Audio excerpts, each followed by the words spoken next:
from all that ways you hold me down. When you hurt me, you hurt you too. When you free me, you free yourself. You free yourself. When you live from the bottom, everybody rises. Yeah. You live from the bottom, everybody rises. One more again. When you live from the bottom, everybody rises. Oh. When you live from the bottom, everybody rises. Oh. When you live from the bottom, everybody rises.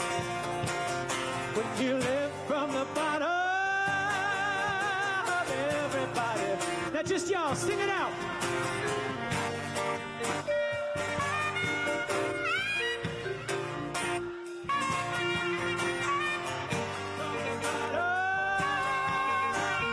Everybody. Yeah. When you live from the bottom, everybody rises. Keep it up, y'all. When you live from the bottom,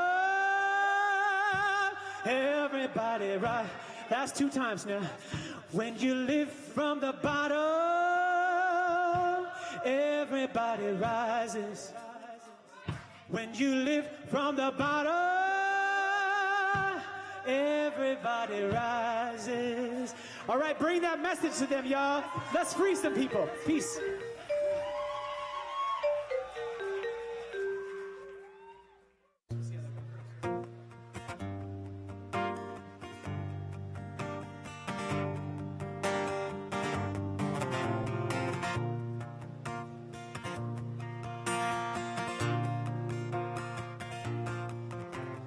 We have come to liberate you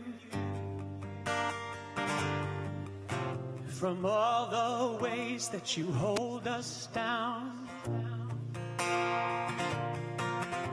When you hurt me, you hurt you too. When you free me, you free yourself. When you live from the bottom, everybody rises. When you live from the bottom,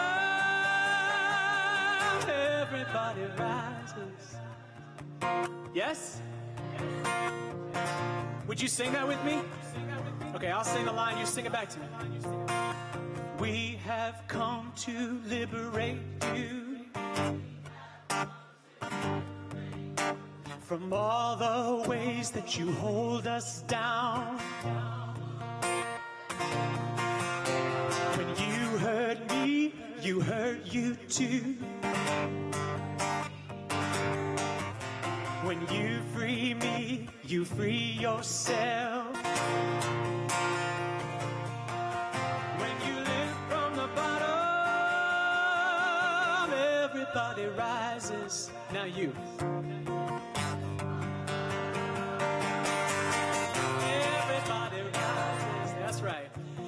When you live from the bottom, everybody rises. You.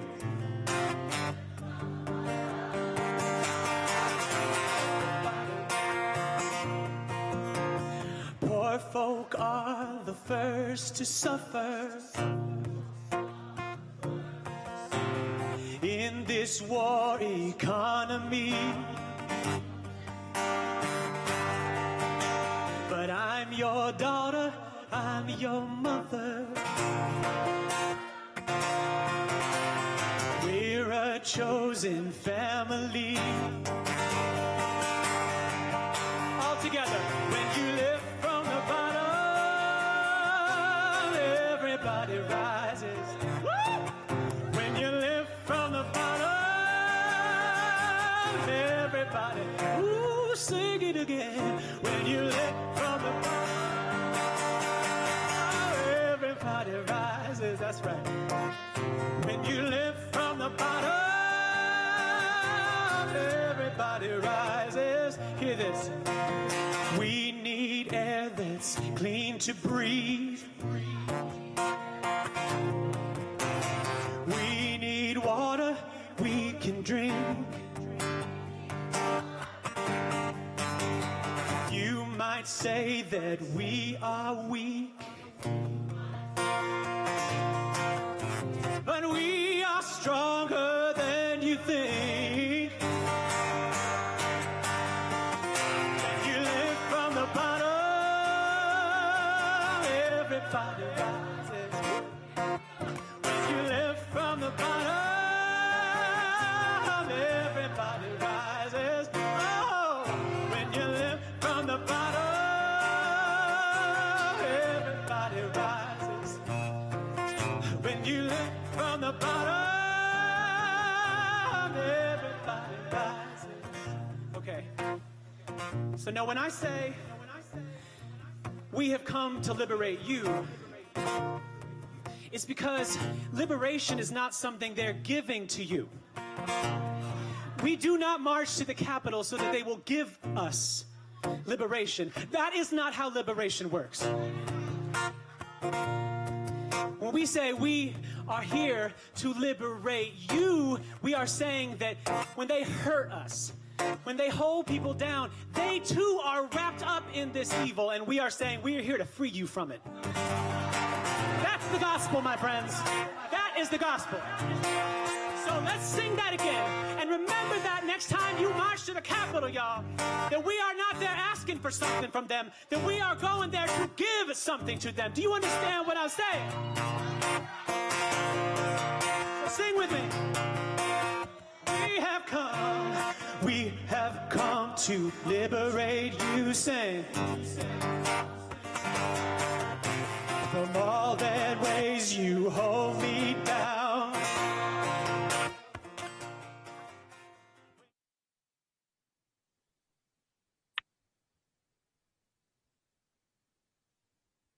Welcome and good evening. Good evening. Good evening. Welcome, Movement family. We are glad you are here tonight. We know you're logging on from across the country, and we are welcoming you to this Movement family as for this national virtual rally. We are organizing, we are mobilizing, not only to March 2nd, but to the polls. I am Reverend Casimir Brown, Executive Director and Vice President of Repairs of the Breach, and I'll let Sagatha introduce herself as well. Thank you, Reverend Kaz. Welcome everyone from all across the country for this virtual rally. We're so excited for you to be here. My name is Sig Melis. I'm the National Director of Organizing for Repairs of the Breach, serving as the Director of Organizing for the Poor People's Campaign and National Call for Moral Revival. And tonight, we're going to have a powerful, powerful night hearing from low-wage workers, faith leaders, advocates, and why they're mobilizing for our 40-plus weeks of action, including our first mobilization on March 2nd in over 32 state houses all across the country. We're having a 40-plus week campaign to mobilize millions and millions of poor and low-wage and frequent voters. And we're going to hear tonight why low-wage workers and advocates and faith leaders are frustrated that workers haven't gotten a raise since 2009, why we don't have health care for all, clean air, clean water, workers' rights, and a whole bunch of other things our country could be doing better. So I'm going to turn it over now to a promo video where we will show the powerful movement that we are building over the next 40 weeks.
struggling to pay my bills since I've been working at 16 years old.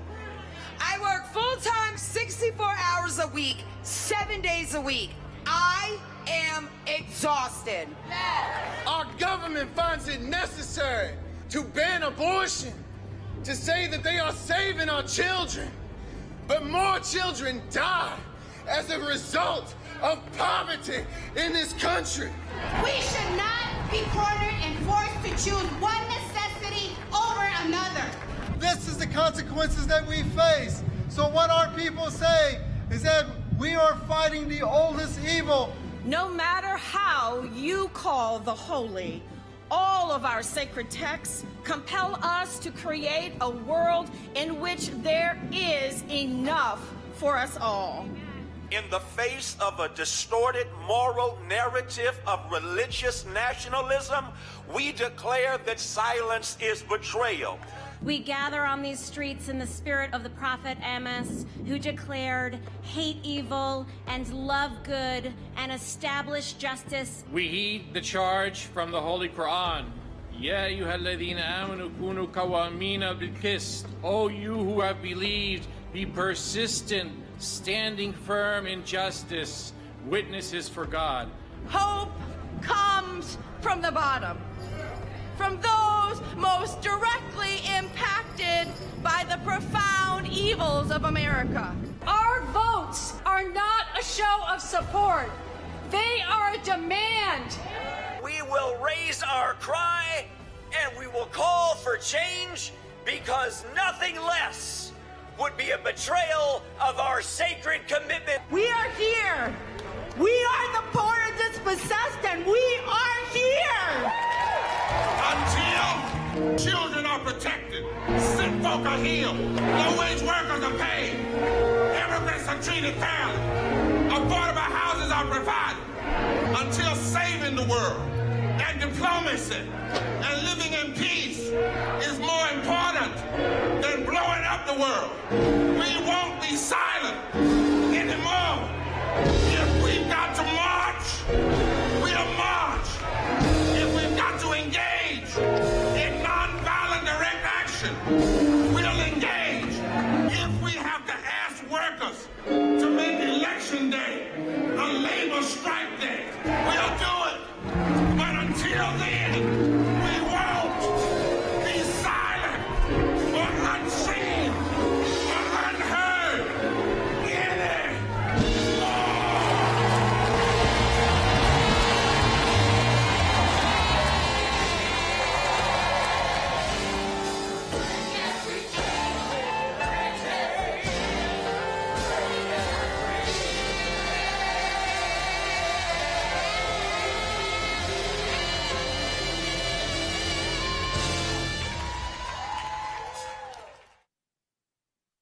So Reverend Kaz and Sig, how are you all? You see that powerful video? Yes, we did. That's from all over the country. You know, we're not doing this alone. This is together, forward together. I think it's time for a roll call of all the states that are out there. And we need our organizer to come on and call these states in that are mobilizing. And DC is who's going to be a state, but these 32 states plus DC. Let's call them in. Roll call.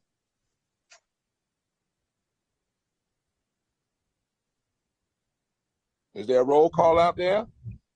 Yes, there's a roll call. I thought you were going to do the first two. No, Bishop. let's call them You in. ready? Let's call them in. All right. Welcome, everyone. First up, we'll have Alabama.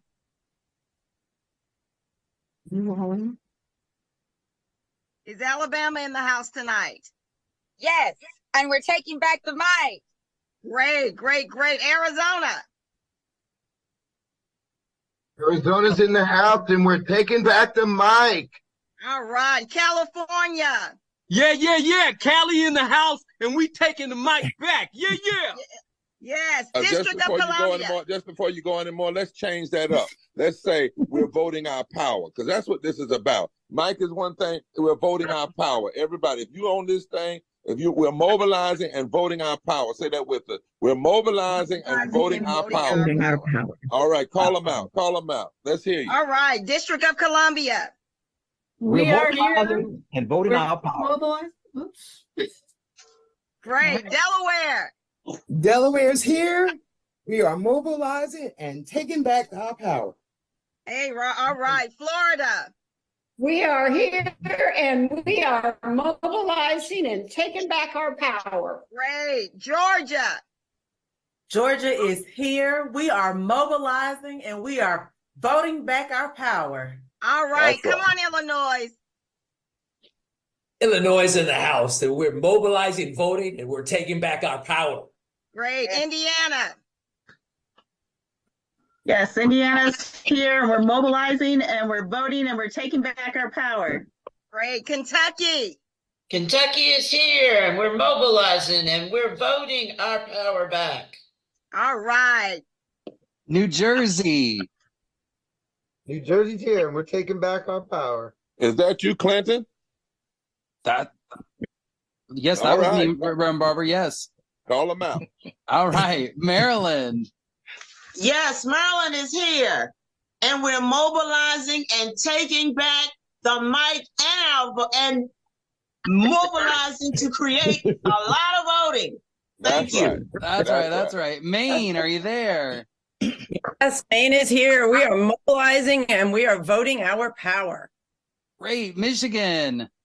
Michigan is here, great state of Michigan, where they're trying to poison our water in Flint and Benton Harbor, but we won't allow them to poison our vote. We are taking back our power. Missouri. Missouri's in the house. We're mobilizing and taking back our power by the vote. Nebraska. Nebraska is in the house. We're mobilizing and voting back our power. New York. New York is in the house. We are mobilizing and taking back our power. All right, and keeping it going. How about you, Oklahoma? Oklahoma is in the house, and we are mobilizing and taking back our power through the vote. That's right. And how about you, South Carolina? South Carolina is in the house. We are educating, mobilizing, and we are taking back our voter power. Amen. How about you, Tennessee? Tennessee is here. We are mobilizing and we're voting back our power. All right. And how about Vermont? Vermont is here. We're mobilizing and taking back our power. Amazing. And Washington State? Washington State, we're mobilizing, voting, and taking back the power. All right. And West Virginia?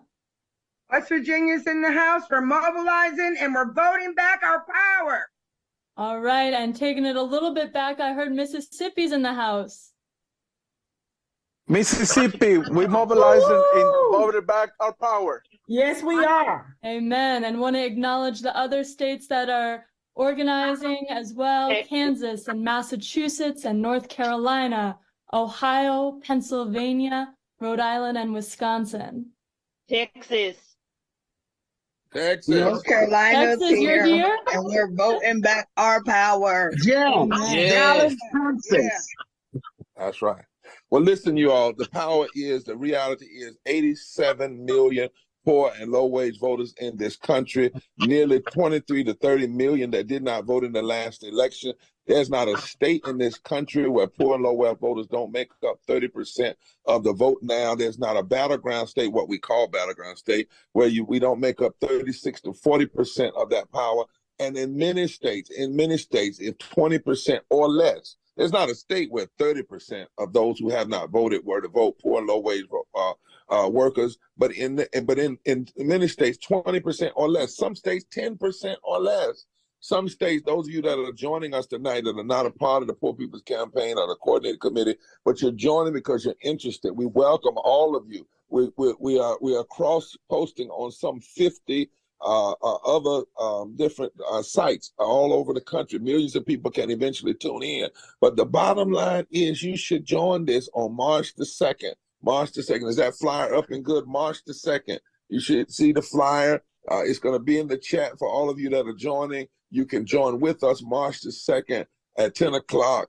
We gather at 11 o'clock. We began. It is a launching. Somebody say launching. It is a launching of this historic attempt to mobilize 15 million poor and low wage voters in this country. Now, we got to sing, y'all. If you're going to mobilize, you have to sing. If you're going to mobilize, you have to have theomusicology. So bring it up now, the video, the music that we're going to have as we move out.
What a powerful bit. I'll leave it up to Yara Allen and the theomusicology team to take it and make it gospel, make it do what it do, as they used to say in the movies, make it do what it do. But we won't be silent anymore now. You know this movement.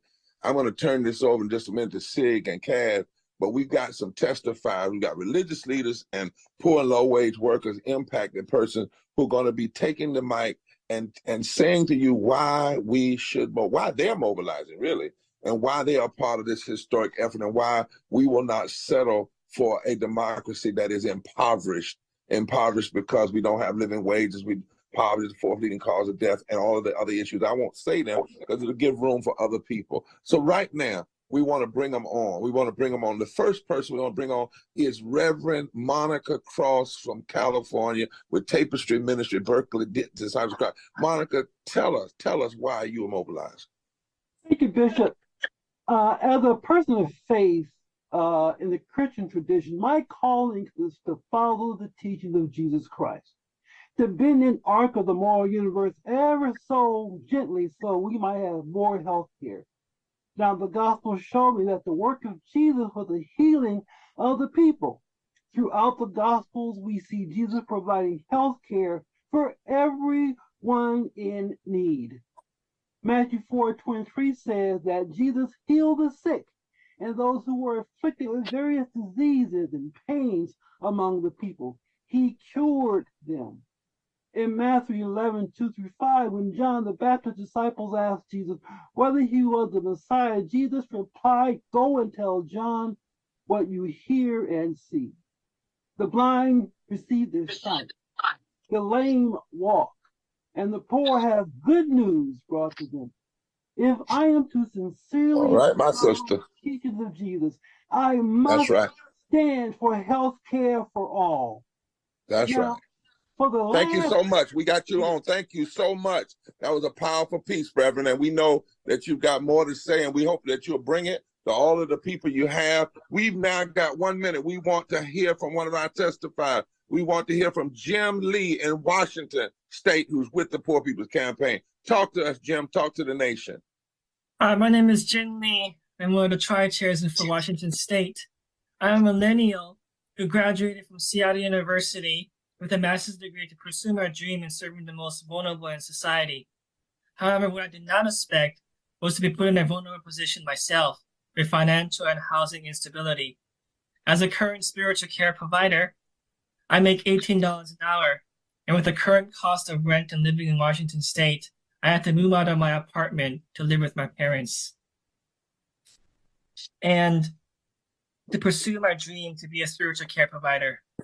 In fact, in Washington State, to meet basic needs, 2 adults with 2 children need to earn over $26 an hour to afford a modest 2-bedroom apartment.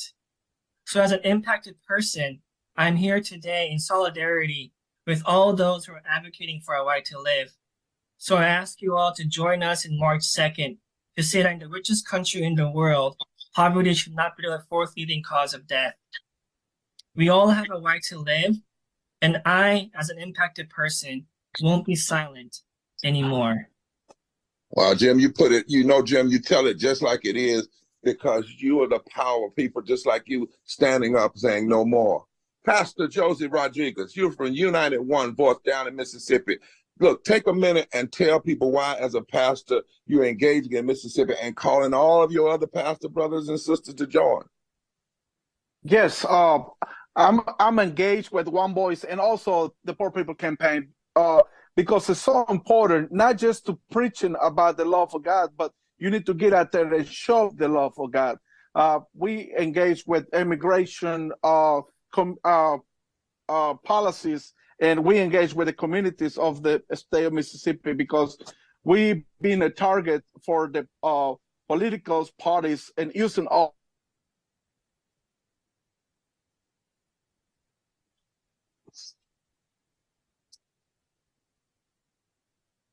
the immigrants, the ones that born here, so they can vote and be the voice of those that don't have no voice. So it's very important for the church to get engaged now to see the issues affect our communities out there. And I'm calling to all of those faith leaders to join me in Mississippi and working with the communities and help all the immigrants in Mississippi and other states so we can find a better way to live in the states in Mississippi. Thank you, Pastor. Love you, man. Listen, love you too. Listen, coming behind you is Leisha Francis. She's with that new union, that United Southern Workers Union, North Carolina PPC. Leisha, tell us why you're calling on all you folks, why you are mobilized. I am mobilizing. I'm Aisha with the Union of Southern Service Workers, and I am mobilizing and unionizing and organizing because we organize all across the service industry. There's never been a union in the South for the service industry, and now there is. And the way we do things, we do it the way we do it because it's a high turnover industry, first and foremost. Second of all, some of our workers have 2 and 3 jobs, So with the South having all of these anti-worker policies that deal with, the right to work laws, are you at will laws, we have to strategize a little differently, people, because what we need it now. And we all share the same set of demands all throughout the service industry. Fair pay, fair scheduling. Aisha, let me ask you a quick question. So why is it important to folk to vote? I mean, you're talking about why is it you and the USSW and y'all are mobilizing with this effort to touch 15 million voters, low-wage voters? Talk to us about why your folk are excited about this. We are absolutely excited about this. We are absolutely excited. One, we get to touch so many people and let so many people know who we are. And the reason that it is so important to us, voting is so important to us, is because this is the way that we get what we need from where it comes from. Thank you. You know, it only takes 18% in North Carolina to turn the margin of victory around. That's and you know, it. 1/3 of all poor folk live in the South. Thank you, Absolutely. Aisha. Thank you. And thank you for what you all are doing new. Imam Talib Sharif from the Nation's Mosque in D.C. Imam, tell us why you're calling on people. Here you are in D.C. You are still voting. No, you're not a state yet, but you're going to be. But why are you, as a Muslim, saying to folk, look, we have to engage at these state houses and in D.C. at your city council? Why we have to vote at this moment? Well, it's an imperative, and we certainly appreciate being a part of this movement and rallying the people together. As you mentioned, we're right here in D.C., but we're connected to Malcolm X. We're directly connected to the boxing champ, the great humanitarian Muhammad Ali. And they took a stand. They stood for justice. They stood for equality. They stood for the people.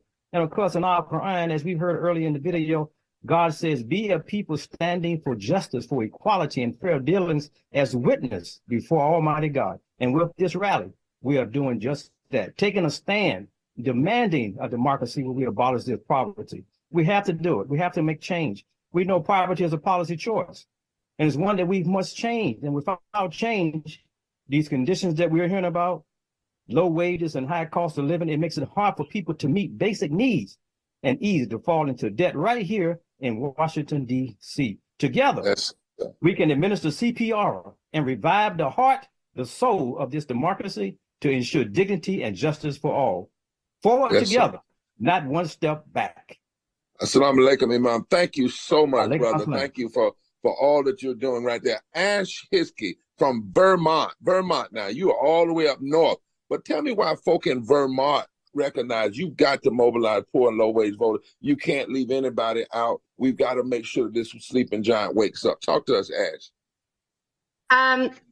Yeah, hi. I'm currently an unemployed and low-income resident of Vermont, and I got involved with the Vermont Poor People's Campaign to help organize and build voting power among our fellow poor and low-wealth Vermonters.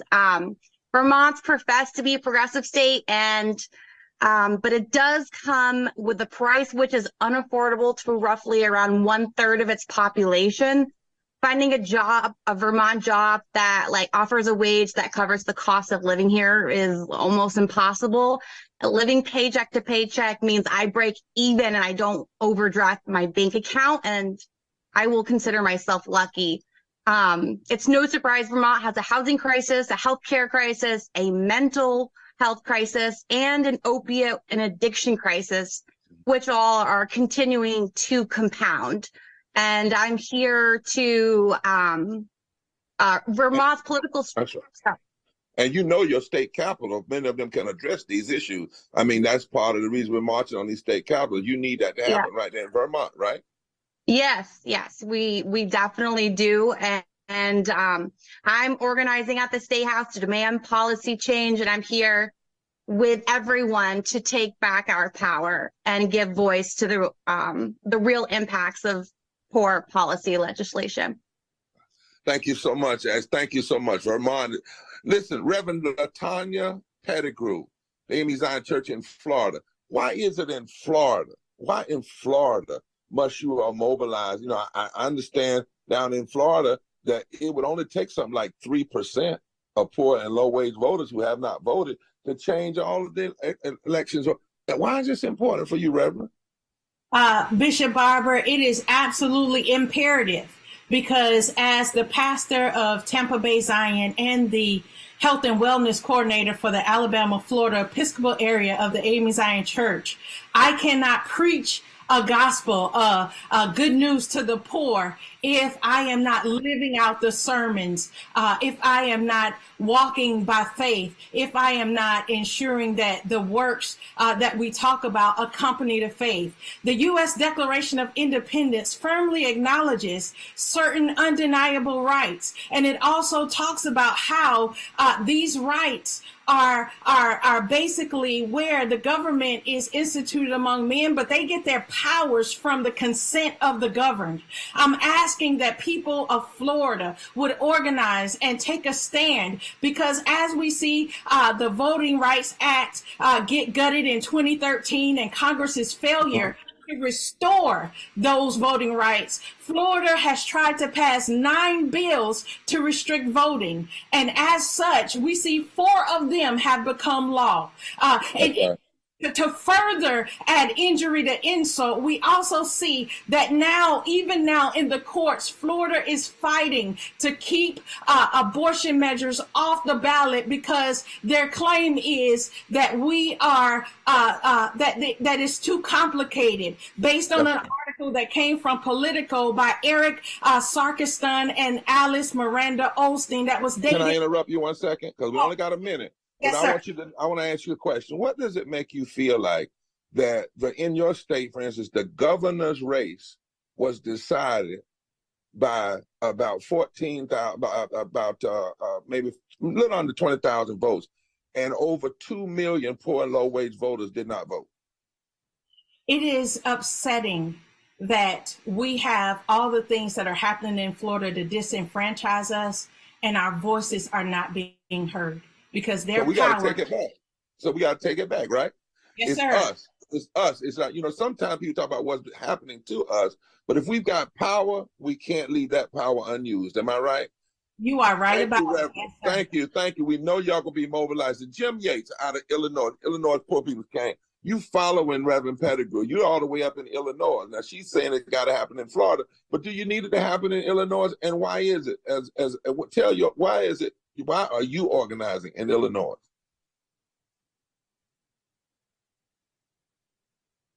Do we have you, Jim? All right. Is Jim on? I think Jenny might have lost her connection. All right. Well, Jenny, I'm sorry. It says Jenny. Okay. Did she lose it? But let's go. Let's go right here to our dear friend, Sheila Katz with the National Council of Jewish Women. Why is it, dear sister, you all taught us that in the Old Testament or in the Hebrew scriptures, the word for voice and vote are the same thing. Why is it that Jewish women and Jewish people are mobilizing across the country in these 32 states to mobilize 15 million poor and low-wage voters? Thanks, Bishop Barber. Kavod habriot, the dignity of every human, is one of the most sacred commandments in Jewish scripture. Dignity first and foremost, not just for the wealthy and well-connected, but for all people. And we're here today together from all states and all faiths because our country is broken. People are suffering, and we must do better. And to be clear, it's a policy decision that millions of children are living in poverty, that millions of families are living paycheck to paycheck, and that poverty is the 4th leading cause of death in the United States. And we won't accept these statistics because we know they impact real people, each of whom is holy and each worthy of a life with dignity. And so the March 2nd action to state houses takes place on Shabbat, which feels significant to me. Rabbi Abraham Joshua Heschel famously talked about praying with his feet when marching alongside Reverend Martin Luther King Jr. And on March 2nd, the Jewish community will pray in synagogues and at state houses, and we will pray with our feet, with our legs, with our wheelchairs, with our bodies, and with everything we have to bend the moral arc of the universe toward justice to end poverty in America. Wow, praying with our feet. That is what Rabbi Heschel said when he marched across the Emmons Pettus Bridge and they won the Voting Rights Act. And at the end of that march, Dr. King said these words: the greatest fear of the racist aristocracy in this country is for the masses of Negro people and poor white people to join together and form a voting bloc that could fundamentally shift the economic architecture. Today, he would say the masses of white people and Latino people and gay people and straight people and Asian people and Native people, all of those millions and millions of people who have power, poor and low-wage folk, we have to turn it loose. Thank you, thank you, thank you. Shalom to my dear sister. Bring that theomusicology up now with Matthew David, This Little Light of Mine. Bring it on up, that video right now. And then we're going to turn this over to Reverend Kaz, Reverend Zig, to bring us our last 10 speakers. This little light of mine, I'm going to let it shine. This little light of mine, I'm gonna let it shine. This little light of mine, I'm gonna let it shine. Let it shine, let it shine, let it shine. This here voice of mine is for singing songs of freedom. This here voice of mine is for singing songs of freedom. This here voice of mine is for singing songs of freedom. Sing 'em loud, sing 'em loud, sing 'em loud. These here hands of mine are for voting tyrants out. These here hands of mine are for voting tyrants out. These here hands of mine are for voting tyrants out. So vote 'em out, vote 'em out, vote 'em out. These here feet of mine march me to the polling station. These here feet of mine march me to the polling station. These here feet of mine march me to the polling station. Here I go, here I go, here I go. Yeah, this little light of mine, I'm gonna let it shine. This little light of mine, I'm gonna let it shine. This little light of mine, I'm gonna let it shine. Let it shine, let it shine, let it shine. See, this here voice of mine is for singing songs of freedom. This here voice of mine is for singing songs of freedom. This here voice of mine is for singing songs of freedom. Sing 'em loud, sing 'em loud, sing 'em loud. Vote 'em out, vote 'em out, vote 'em out. Vote them tyrants out, vote 'em out, vote 'em out. See, here you go, here you go, here I go. Let it shine, let it shine, let it shine.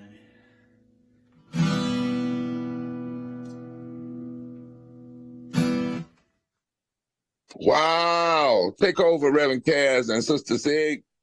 Thank you, Bishop. And we are ready to let our lights shine from coast to coast and everywhere in between. Next, I'm going to invite up Rodolfo Abarca from Wisconsin to tell us why they're mobilizing for March 2nd. Well, my name is Rodolfo Abarca, and I live in Beloit, Wisconsin, where we have the richest self-made women in the U.S., yet we still have double the poverty rate in Wisconsin. I'm involved because my city is becoming her playground, and healthcare is still unaffordable. I have worked in many blue-collar jobs, and every job I've had to work overtime just to get a livable wage and pay my bills. My grandma is getting old, that she's reaching 70 and still unable to retire while living with 2 of her kids because rent is just getting too high. And my mom doesn't get the proper medical care she needs due to the high costs.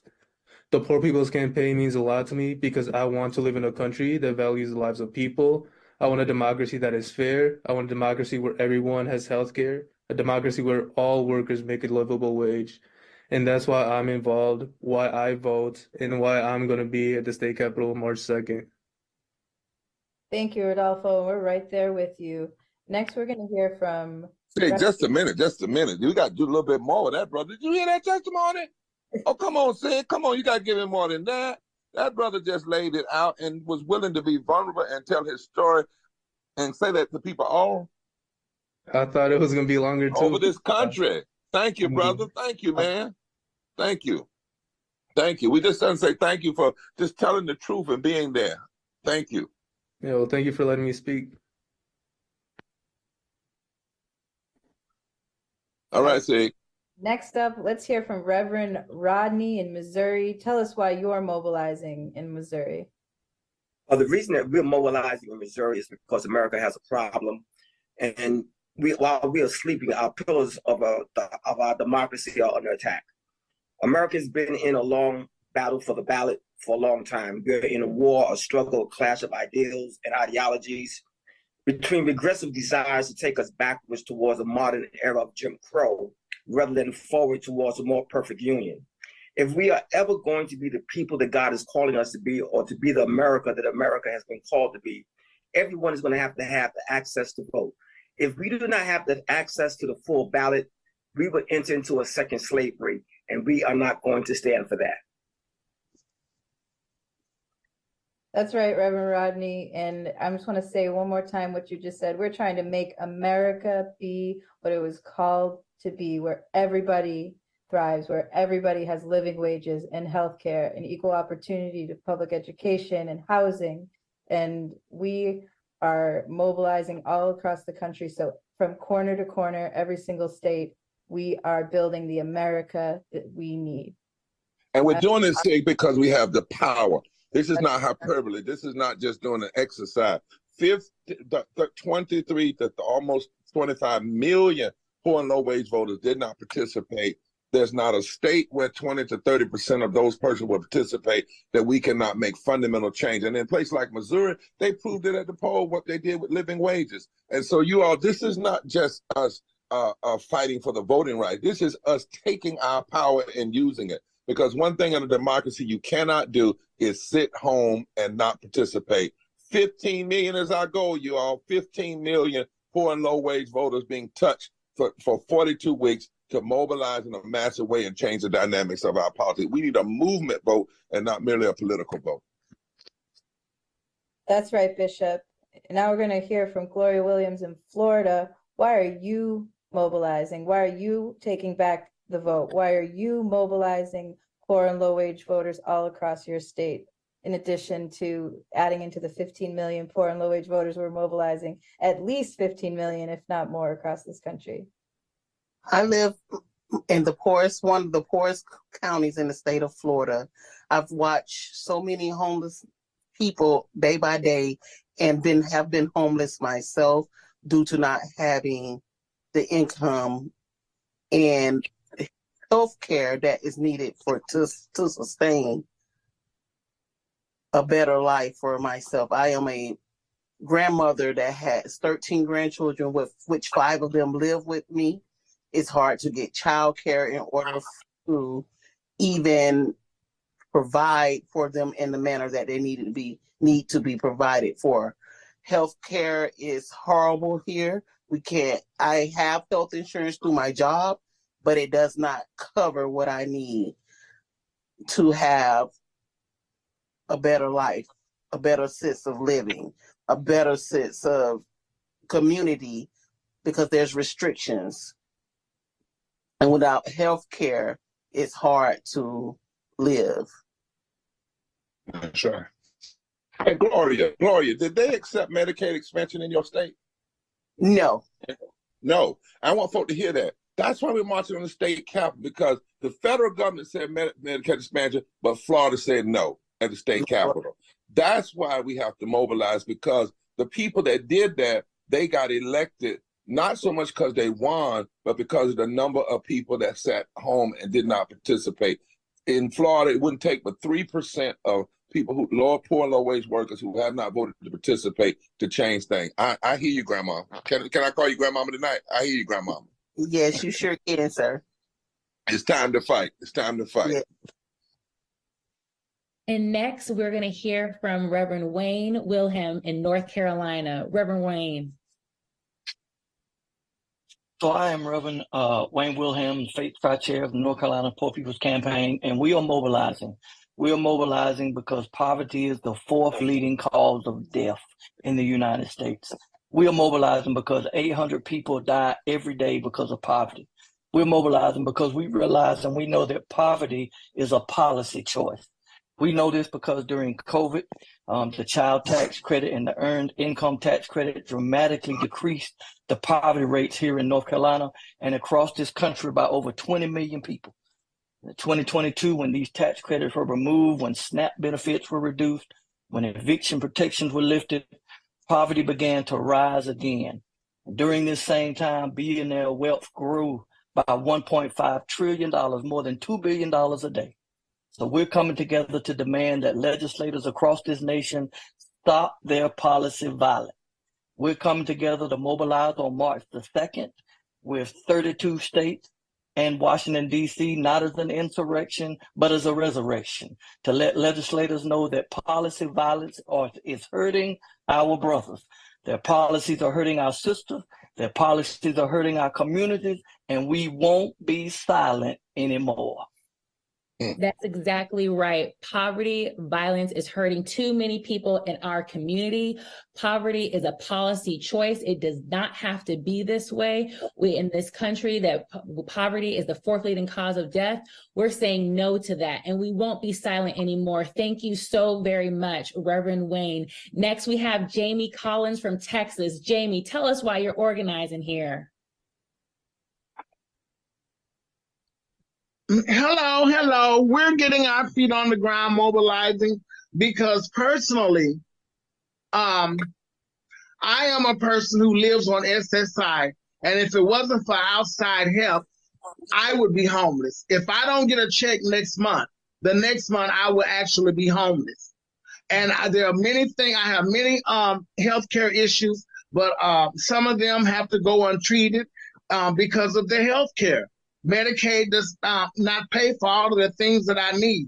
So that's why we're going to be on the ground running and mobilizing. Thank you. Thank you so very much, Jamie. In Texas, we heard things about needing healthcare, not only in Texas, but across this country. We need healthcare for all. We need safe and secure housing for all. Thank you so very much, Jamie. And last but certainly not least, we're going to hear from Reverend Dr. Christopher Zacharias in Washington, D.C. Tell us why you're mobilizing there. Good evening, Rev, and to the people of God. We are organizing in Washington, D.C. because poverty must stop. And we are mobilizing because we're dealing with the urgency of now, which demands a democracy for all workers to make a living wages. Right now, Washington, D.C., the residents make up 39.6% of the state population. We're mobilizing to help them meet their basic needs, where even 2 adults and 2 children must earn $29 an hour, where a minimum wage of $17 an hour has increased in D.C. But an individual must still work 83 hours a week to make ends meet. That means they have to make $70,000 a year to live comfortably in D.C. And with the rising cost of living wages contributing to Washington, D.C. and having the largest or one of the largest homeless populations, 9.3 people per 1,000 residents experience homelessness. That is double the average. So again, we mobilize because poverty must stop. We're mobilizing because we believe it can stop. We're mobilizing because living wages and healthcare and voting mobilization will help those who are poor, low income, eligible voters. If they go to the polls, they'll sway the election outcome for their betterment.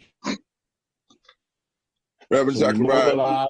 March 2nd is coming. Start reconstruction. Thank you, appreciate you Sarah join the movement. on the call. Who's that, Stephanie? Oh. Yes, sir, Reverend Zachariah. Somebody cut in just a minute. Thank you, Sparksy, for cutting that. Reverend Zachariah, I was reading the other day a Zion from back in the day. And it was during the time of slavery. And you know what he said? He said, we are 6 million.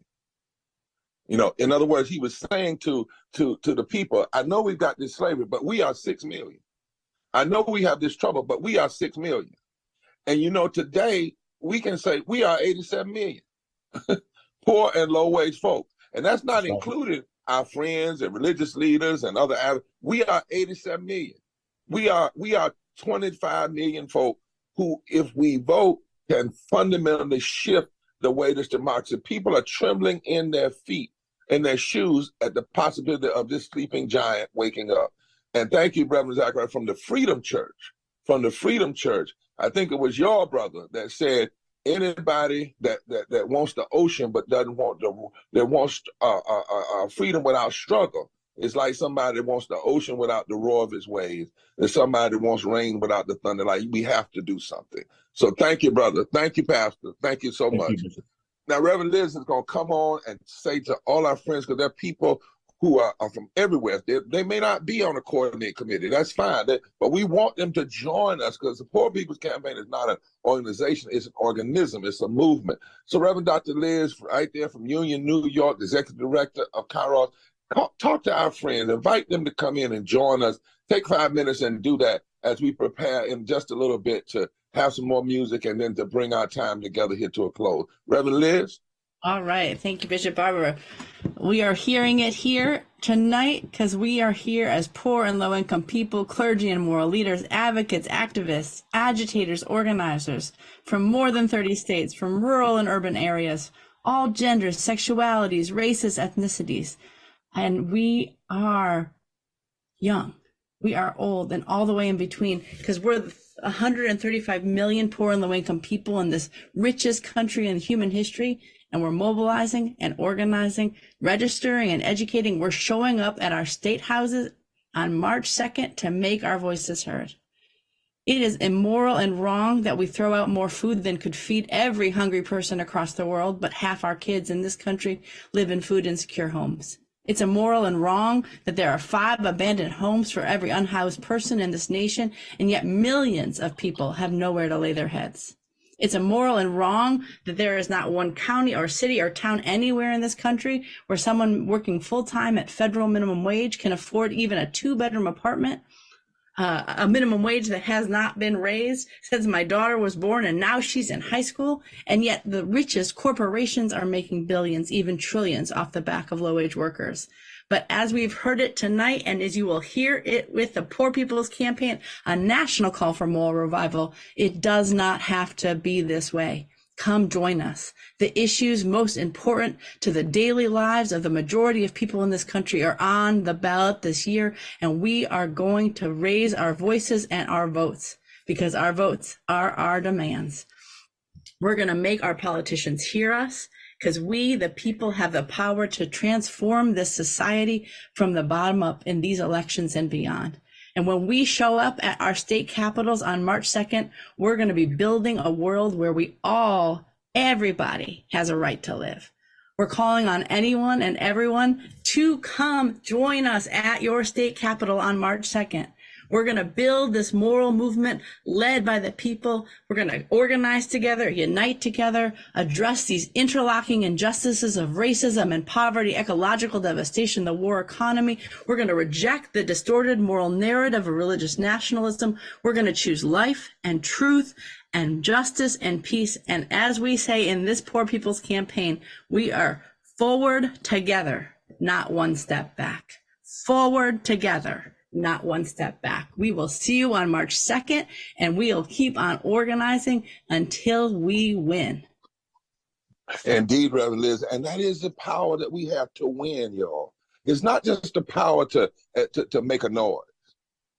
I won't call the state's name, but there's some states. One state we looked at the other day, 10,000 votes was the margin of victory in the presidential election. 980,000 poor and low-wage voters did not vote. If just 1%, Reverend Liz, just 1% says, I'm not having it anymore. We're not taking this anymore.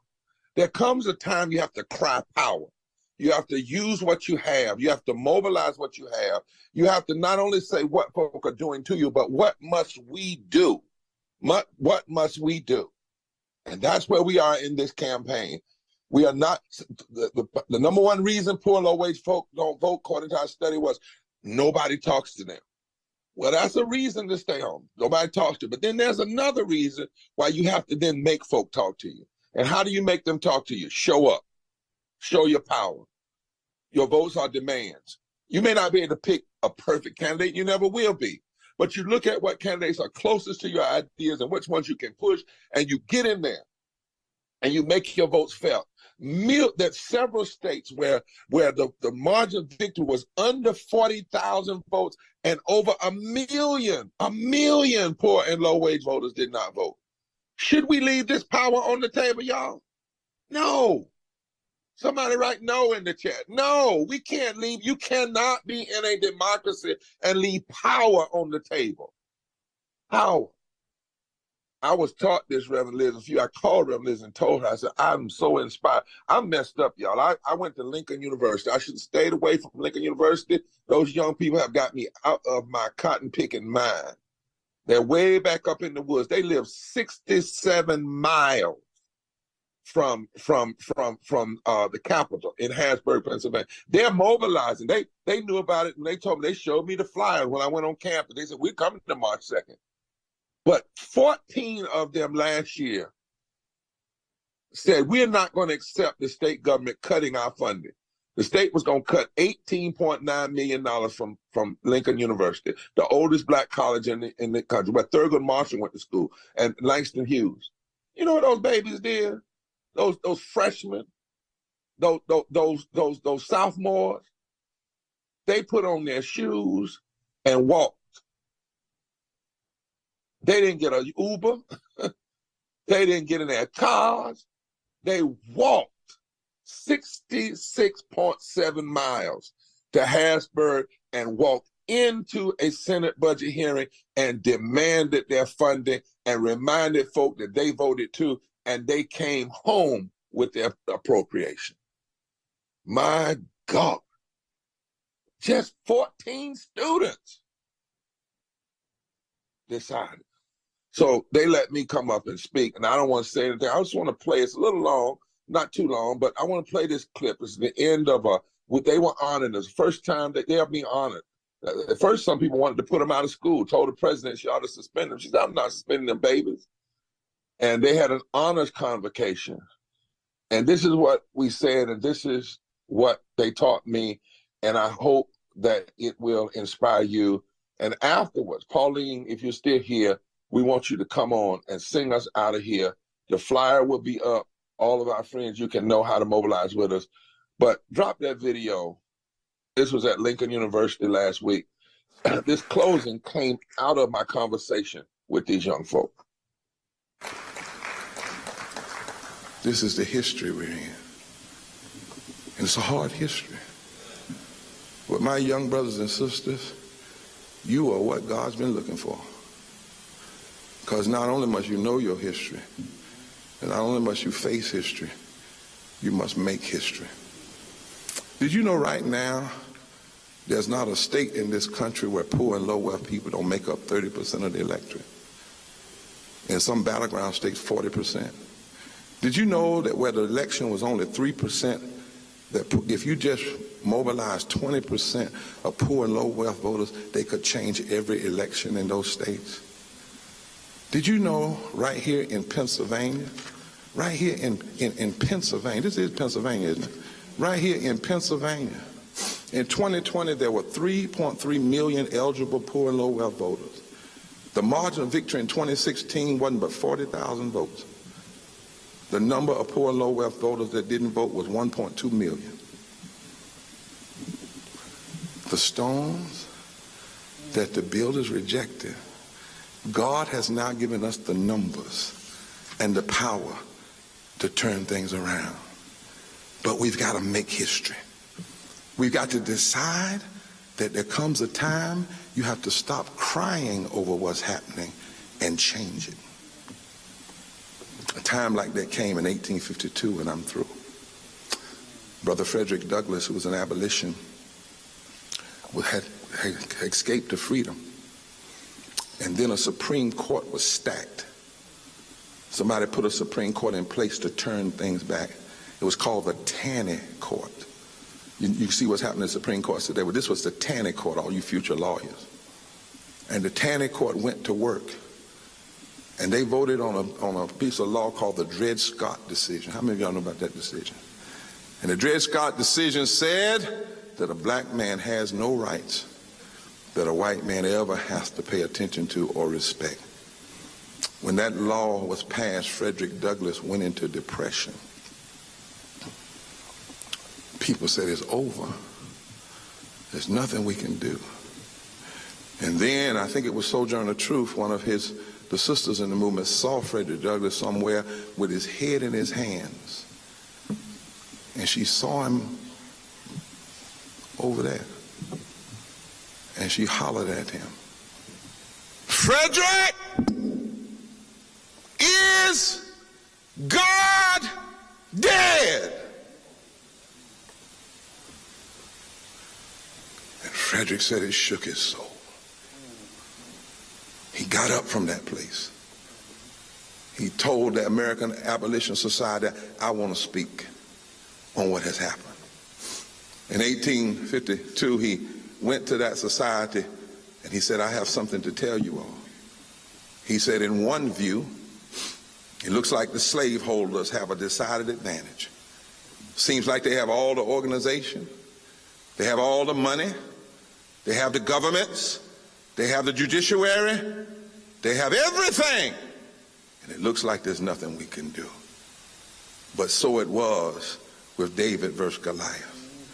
Because oppression organized as ours is always appears to be invincible until the very hour that it falls.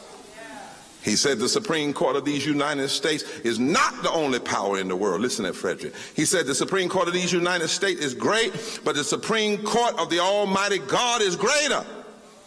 Justice Taney can do many things, but Justice Taney cannot perform impossibilities. Justice Taney cannot change the essential things, nature of things. Justice Taney cannot make evil good and good evil.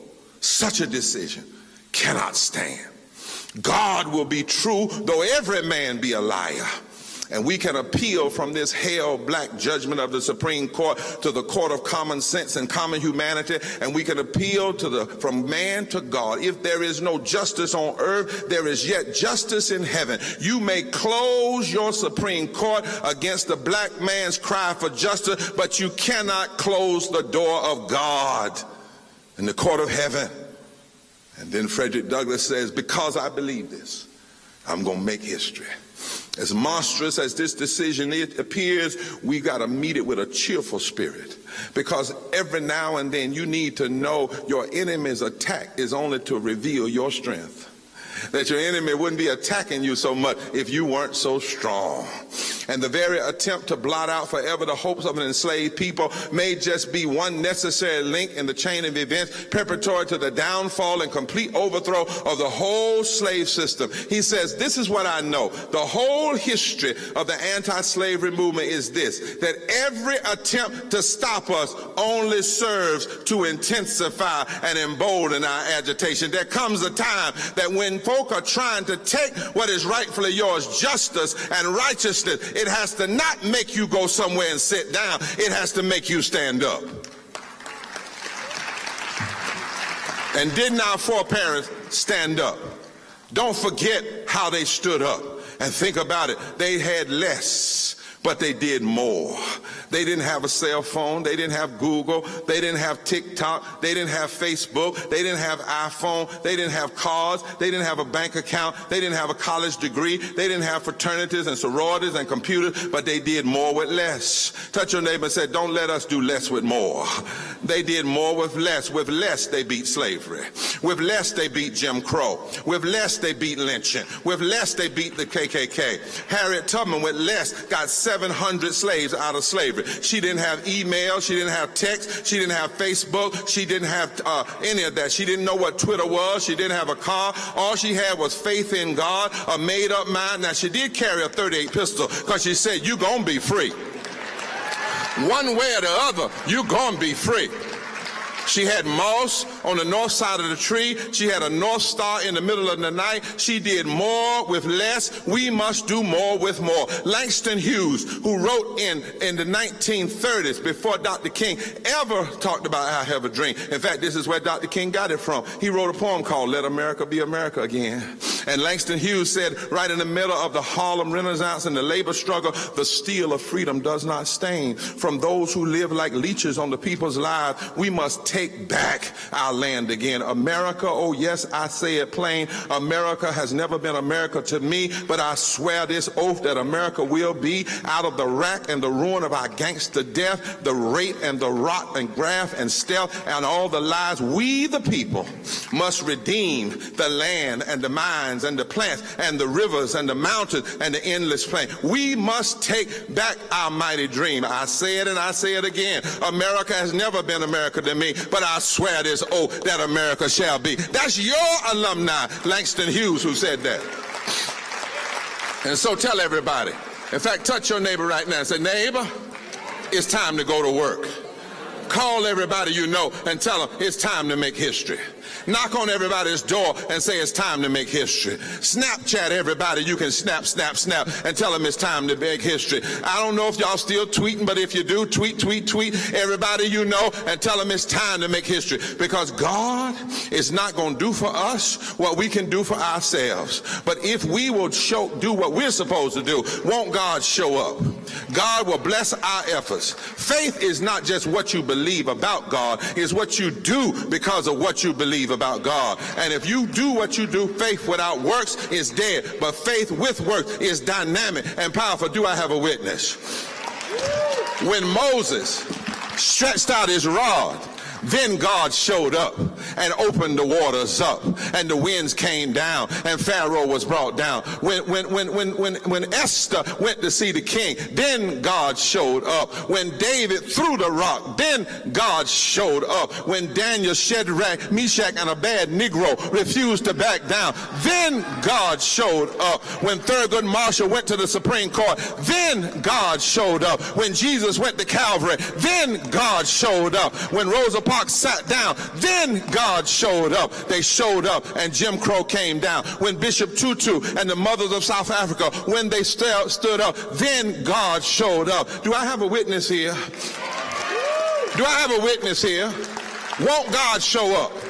If we try to make history, if we stand on the right side of history, won't God use the stone that the builders have rejected to make a new cornerstone in this world? And so I know y'all are college students, and I know you're way past grade school, but I want to ask you and the teachers here to all come with me for a minute and learn some new ABCs. In this moment when you need to make history, take the A and accept the challenge of every day. Take the B and be all you can be. Take the C and count your blessings. Take the D and do right. Take the E and ever strive for excellence. Take the F and fight on. Take the G and get going with God. Take the H and help somebody. Take the I and inspire somebody. Take the J and just say no to negative. Take the K and keep on keeping on. Take the L and learn to love somebody. Take the M and move mountains with the faith of a mustard seed. Take the N and never say never. Take the O and overcome your obstacles. Take the P and put your best foot forward. Take the Q and quit quitting. Take the R and run your race with courage. Take the S and stand for something, or you'll fall for anything. Take the T and try, and if you fail, get up and try again. Take the U and use what you got to get what you need. Take the V and visualize your own potential. Take the W and work hard every day. Take the X and x-ray your own lifestyle and get your eyes off everybody else's business. And take the Y. Take the Y and yearn to be all you can be. And take the Z and know you got a place in the zodiac, in the stars, and no matter where you are in history, God knows your zip code, and He's able to take care of you.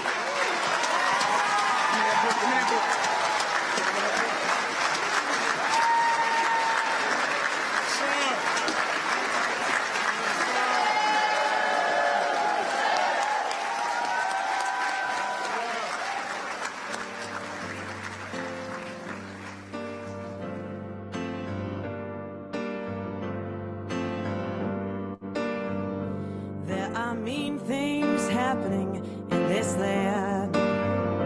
There are mean things happening in this land. But the movement's going on, and this movement's growing strong. 'Cause there are mean things happening in this land. There are mean things happening in this land. In this land, oh, as those corporate profits soar, the poor pay more and more. There are mean things happening in this land. In this land, in this land, in this land, in this land, there'll be good things happening in this land. There'll be good things happening in this land. 'Cause when the dispossessed unite, the end of poverty is in sight. And there'll be good things happening in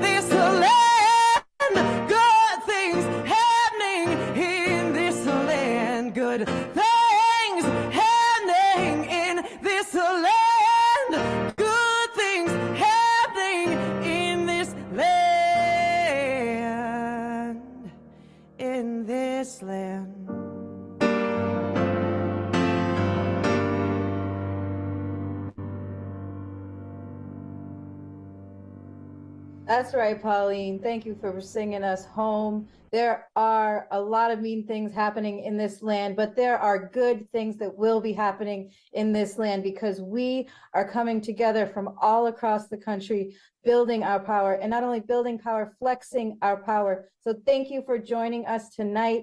And if you believe in abolishing poverty as the fourth leading cause of death in this country, please join us on March 2nd.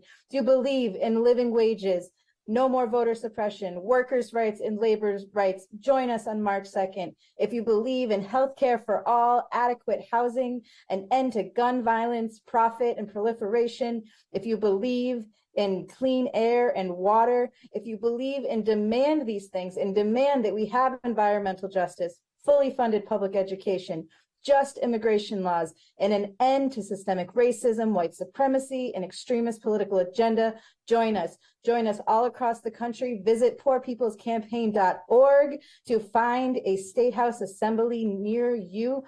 Sign up, get involved, and tell everyone you know that there are good things that will be happening in this land when we come together and mobilize and flex our power. Good night, everyone. Forward together, not one step back. Not one step back. Not one step back. Not one step back.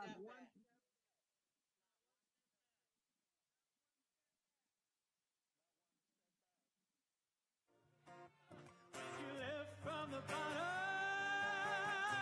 everybody rises. Oh, when you live from the bottom,